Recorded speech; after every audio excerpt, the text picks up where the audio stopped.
ke njerëz që kanë punuar, i kanë mbledh lekët, i ruajnë, sepse shqiptarët po të kesh parasysh edhe që domethënë ne vim nga kemi qenë varfër në vitin 1990. I fusin të Sunduk, të Sepeti, siç e thonë në Tiranë, pra i marrin njerëzit kursen. Kursen dhe edhe domethënë kanë kohë që blen bukë në market hajnë dreka të shtëpi darka, domethënë kanë shtëpitë e veta. Dhe nuk mund të themi një njeri që kursen që ka cëdu nga jeta e tij, nuk shkon nëpër pabë, s'bën jetë qefi, dhe si të themi nuk e provon dot të ja sekuestrojmë. Prandaj edhe kur bëhet një investim, duhen pa burimet e financimit me shumë kujdes, sepse pjesa më e madhe në djenin time që janë bërë investimet e janë financim nga banka. Pra ka banka, ka dhe investitorë që janë blerësit, në rastin konkret duhet verifikohen. Mendoj që ajo që është e palishme, sepse ne kemi raportin e ndërkombëtare që shiko ke probleme, do dali pronari fundor. Dhe shitja që bëhet, ai që merr lekën në fund nga shitjet, ai është personi përfitues, duhet verifikohet. Pra ta lëm një pallat bëhet, të mbaroj dhe ta kapim fund. Sepse ai pallat s'merret në krah, ta morësh nga Tirana ta çosh në Shkup. Domethënë ti e ke aty, mund ta verifikosh mirë, ke tabelën financiare dhe shifet kush janë persona që do bëjnë shitjen, sepse ky është pastrimi i parave. Unë investoj këtu që ti marr të pasta nesër nga shitjet, sepse është një proces shumë i gjatë. Nuk është vetëm në momentin e nisjes së pallatit, por është edhe pika, duhet pa pika fundore. Po bë kontrolli mirë pikën fundore, ne mund t'i kapim. Pra është një kontrolli shitjeve të apartamentit dhe pse jo dhe të konfiskohet. Ne e marrim një... Duhet dilja se kam një pikë shumë të rëndësishme. Në rast se kemi rastin e vëllezërve Çopja. Njëri prej tyre nuk është arrestuar dhe ndodh që mund të ketë ndërtuar, po marr shembull, po presupozojmë që njëri prej tyre ka ndërtuar një kull në Tiranë, janë bërë shitjet.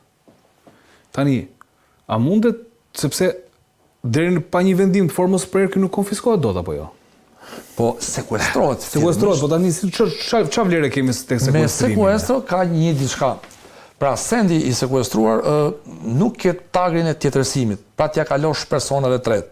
Pra ai është i ngurtësuar. Po. Dhe domethënë ngjilet administrohet nga agjencia. Administrohet nga agjencia, pallati i mbaron, por lëvizjet financiare, shitjet janë të bllokuara dhe janë të kontrolluara. Na ngel bosh. Të këtu pra është e keqe që na ngel ngrehin aty ne.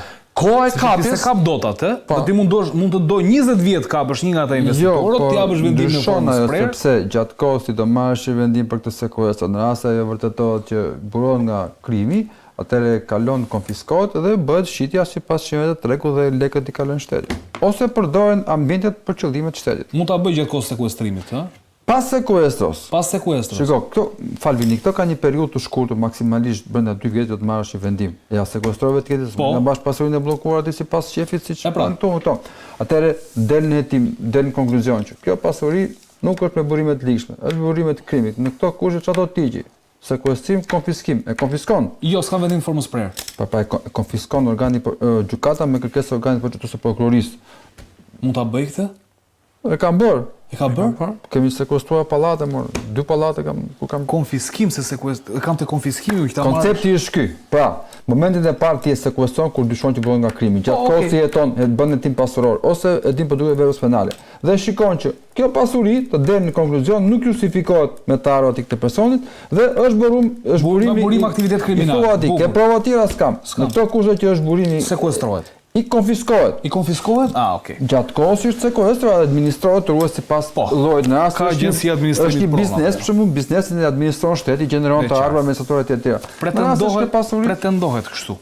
Jo, ka ndodhur vërtet disa herë kështu. Jo, ka ndodhur, domethënë i administron shteti këto, por duhet parë i administron vërtet shteti apo jo, se na fut tem diskutim. Ajo duhet parë që kjo është diçka pozitive. Që rregullohet pastaj vërtetës kjo është pozitive. Edhe prandaj dhe ne themi që kemi thënë dhe stërthënë.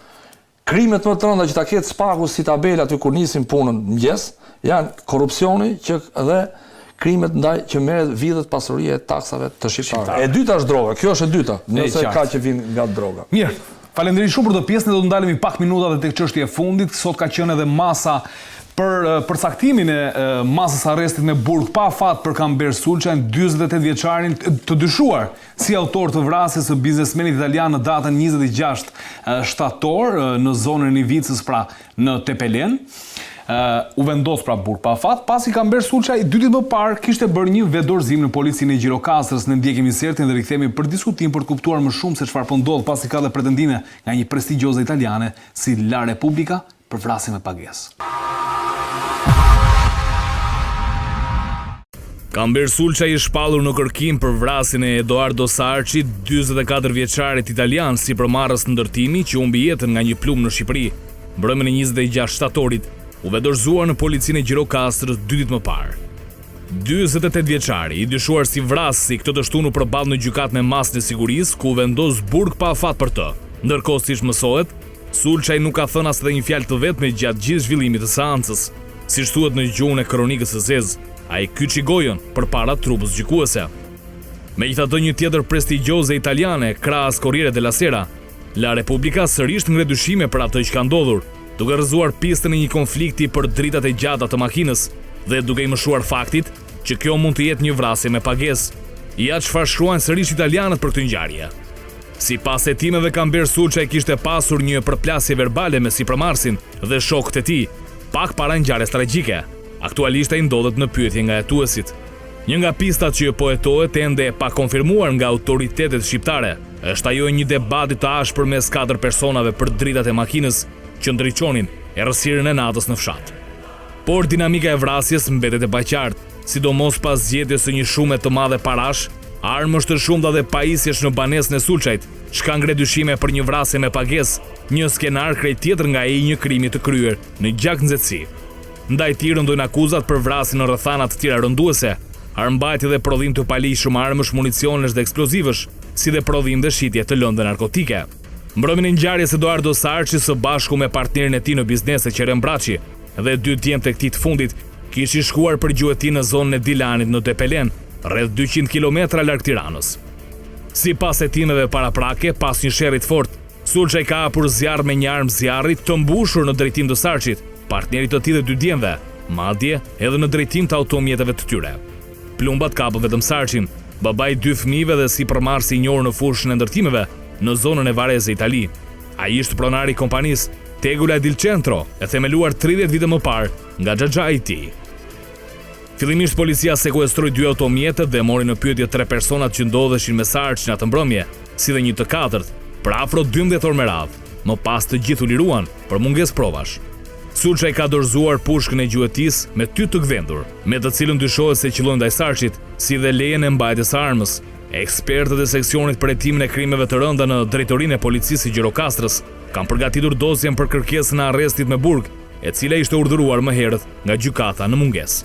Sulçaj, banori i fshatit Mesapliki i Vlorës, dyshohet se ka përdorur pikërisht atë pushkë gjuhëtie me ty të gdhendur për të ekzekutuar Edoardo Sarçin. Mirë, pra ky ishte inserti për sa i përket asaj se çfarë ka deklaruar pra prestigjioza italiane La Repubblica për vrasjen e Edoardo Sarçit, duke ngritur sërish dyshime, pra një tjetër prestigjioze, krahas asaj se çfarë deklaroi disa ditë më parë Corriere della Sera dhe kjo një media shumë e rëndësishme në Itali, të cilat të dyja ngren pretendime që nuk është një vrasje ndodhur për shkak të përplasjes për dritat e gjata të makinave, por duke veshur me shumë mister këtë se çfarë ka ndodhur. Ndërkohë duhet kujtojmë që ditën e sotme Kamber Sulçaj, i cili u përball me masën e sigurisë arrest në burg pa fat, ka vendosur që të mos flas para tokave të zeza, duke ngritur kështu edhe pikë pyetje më të mëdha për ne, të cilët sigurisht jemi marrë me ngjarjet kriminale. Beko, përse idhet ideja për një vrasje me pagesë? Gjithnjë ngrihen versione tilla kur ndodh një vrasje, sidomos një biznesmen dhe në rrethana të tilla të paqarta. Pra natën e kemi shpjeguar në gjah, mënyra se si ndodhi ngjarja është akoma e paqartë, se çfarë ka ndodhur, kanë qenë disa persona, përse pikërisht me këto. Një debat banal për dritat të gjata është i pabesueshëm natën në pyll, ku të gjithë kur shkojnë për gjuhëti mbajnë dritat e gjata, plus edhe makinat janë tilla sepse është mekanizmi që zhvillohet i tillë. Por duhet të kuptojmë diçka që donjëherë edhe shtypi do të bëj skup, pra mund të jetë kjo që do të krijojë situata të tilla. Nofta ato kanë informacione, do kanë komunikuar dhe me familjarët, mund të dinë problemet e brendshme që ka pas biznesmeni në atë periudhë. Dhe shumë gjëra mund të jenë. Këto besoj që do t'i sqaroj më pas hetimi. Aq sa mund t'i sqaroj, besoj edhe nga deklarimi që do t'i merret autori, që do t'i japi shpjegime.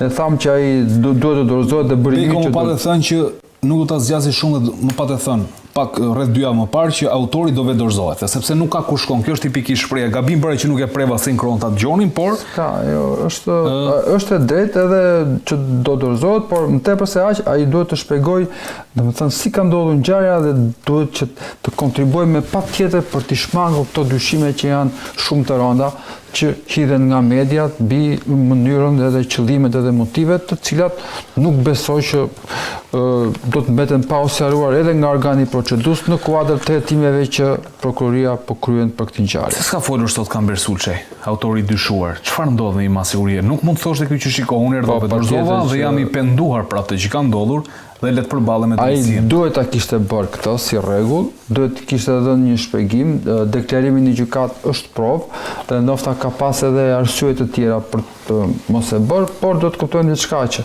në kushtet që ai është vetëdorëzuar pas 2 javësh, ai ka patur kohë të përgatisi edhe atë që do të thotë para gjykatës, më kupton, është konsultuar me njerëzit, me avokatin e tij, pra nuk ka qenë një vendim i lehtë për tu marrë dhe është pjekur, si sot populli, dhe është marrë vendimin që të shkojë aty me këmbët e veta.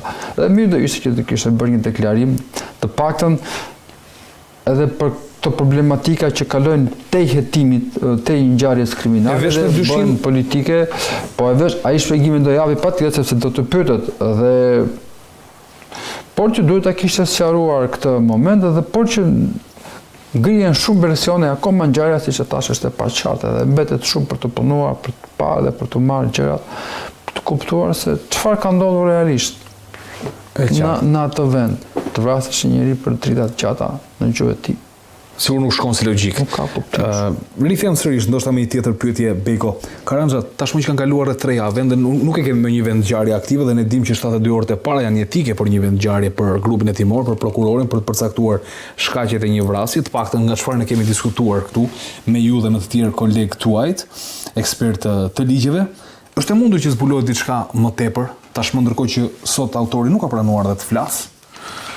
Tani gjithmonë ka pikpamje taktike, autori do ta zgjedh vetë atë kur do flasin lidhje me ngjarjen.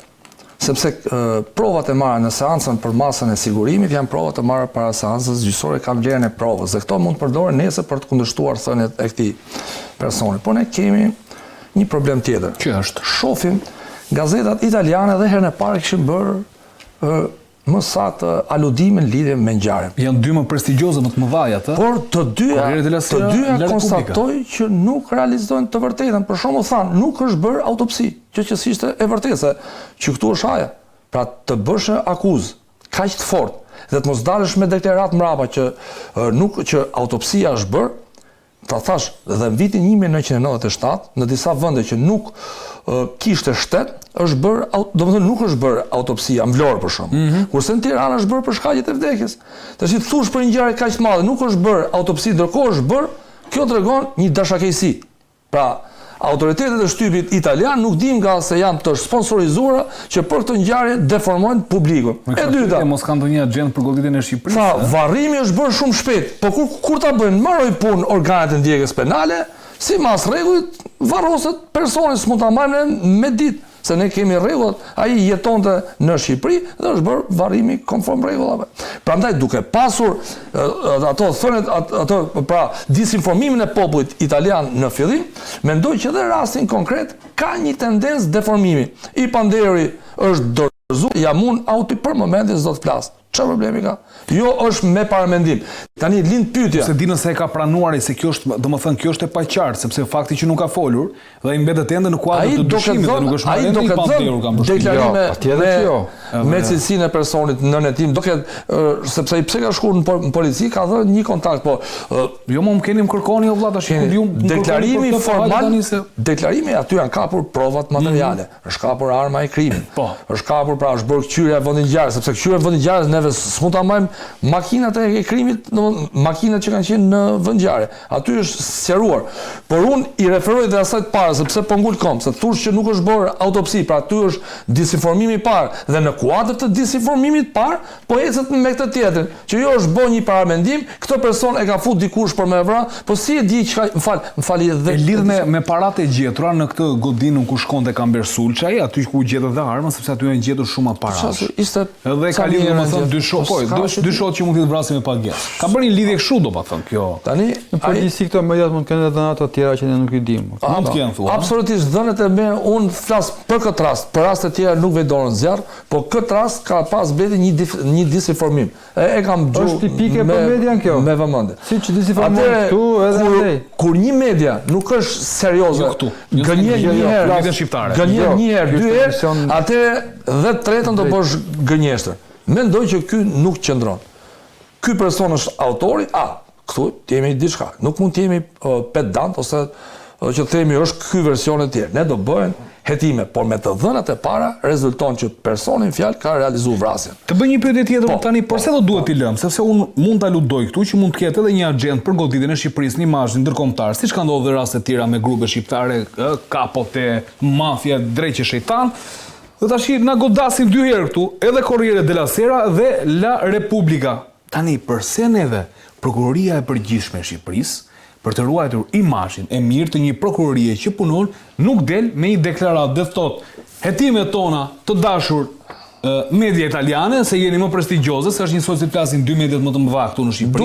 Të thotë që shiko, ne kemi bërë hetime, pse nuk e bën këtë? Ka diçka që nuk shkon këtu? A mundet që La Repubblica të ketë të drejtë në fund që ta provoj? Sepse unë nuk do ta pranoja dot këtë. E mendon kështu? Po, për mua jo vetëm këtë, por edhe te rasti të pozicionimi grupeve kriminale në Evropë shqiptar, ne ishim të dytët, kishim kaluar dhe Cosa Nostrën, gjë që nuk është e vërtetë. Shkosh në Itali të pyesësh qeshin për shqiptarët, që jemi ngrit ne kaq shumë. Pra, kemi të bëjmë me një fushat disinformimi dhe në lidhje me reflektimin ose më saktë organet e ndjekjes penale të Shqipërisë, qoftë dhe KLP-ja, duhet të reagojnë me rastin konkret. Dhe nuk ka shkelje të fshehtësisë hetime, që të shkeljet nuk shkeljet sekreti hetimor. Ti kthejnë përgjigje. Autopsia është bërë. Këtë datë keni thënë që nuk është bërë. Pse varrimi është bërë shumë shpejt? Praktikën si varrosen njerëzit në Shqipëri. Patë kaq mund këta që është hapur. Ky person është dorëzuar, është i dyshuar, ç'është është në hetim. Perfekt. U krye Karanja. Begu si mendon, pyetja e fundit dhe e mbyllim. Do duhet që pas një reagim tani? Shumë drejt tha Karanja, por mendoj që këtu mund të jenë edhe qëndrimet e familjarëve. Pra shpesh mediat ne diskutuam edhe më parë që edhe ato kanë problematike të tyre të brendshme, kanë paqartësitë dhe ndonjëherë ato i fryjnë dhe më shumë. Nuk mund të krahasosh mediat e huaja me mediat tona, pak në Corriere della Sera me disa mediat shqiptare, nuk e di kush janë më të mëdha, por ne dimë se cili është kryesisht i këtyre mediave të mëdha çfarë përfaqësojnë realisht. Por duhet të kuptojmë diçka që përgjithësi këto mediat kështu qëndrime të tilla kanë mbajtur, qëndrime pra të njëanshme, qëndrime anti-shqiptare, diskriminuese, të pa baza kompletisht vini, sepse ne thamë edhe që atë ditë që nuk ka person që kalon pa bërë autopsia. Është rregull absolute. Varimi bëhet sikudo sipas rregullave. Po të jetë nevoja ta mbash, mund ta mbash në kushte frigoriferike, pastaj po të jetë nevoja i bën një rishvarosje, më fal, e zhvaros, sepse ka ndodhur, po të ketë dyshime, por mekanizmi është i tillë, shkaku pasojë janë të tilla që dihet se nga se ka vdekur ai person. Edhe janë edhe të filmuar, edhe diçka tjetër. Po dhe mbyllim. Kemi parasysh shumë italian, po të shkoshën rrugë Kavajës gjithë Shqipërinë, domethënë jo të rrugë Kavajës në Tiranë, po në Vlorë dhe kudo ke shumë italian që vinë. Mendoj që kjo është një fushat që t'i thuhet popullit italian mos shkonin në Shqipëri se është vend që ka krime. Ndërkohë që unë i shoh vetë.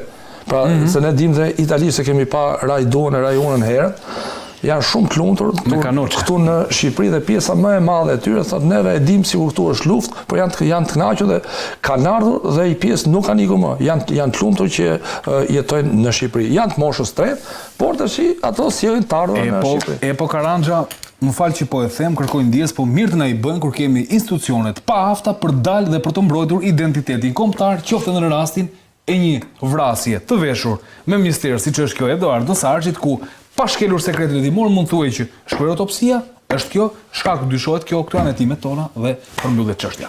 Bledar Beko, të falenderoj shumë për informacionin që dave sonte në Sken Krimi. Ervin Karanxha, shumë faleminderit gjithashtu edhe për ju. Ishte një diskutim shumë i mirë në nivel ekspertësh tashmë, për të kuptuar më shumë mbi SPAK-un, drejtësi shqiptare dhe tira me radhë. Shikues nderuar, kjo ishte gjithçka që ne kishim përgatitur për këtë fundjavë, pra për këtë shtunë. Shpresoj shumë që kemi dhënë informacione të vlefshme për gjitha çështjet. Kush nuk pati mundësi ta dëgjojë këtë emision, le ta ridëgjoj nga fillimi, pas do të kuptoni më shumë ç'po bëhet me drejtsinë dhe prokurorinë e posaçme SPAK dhe deri në ç'nivele mund godasi Altin Dumani tashmë, po ndoshta edhe pasuesi i tij për sa i përket politikës dhe krimit të organizuar. Mirë, ne do të shihemi të mërkurën e ardhshme në orën 21 bashkë natën e mirë.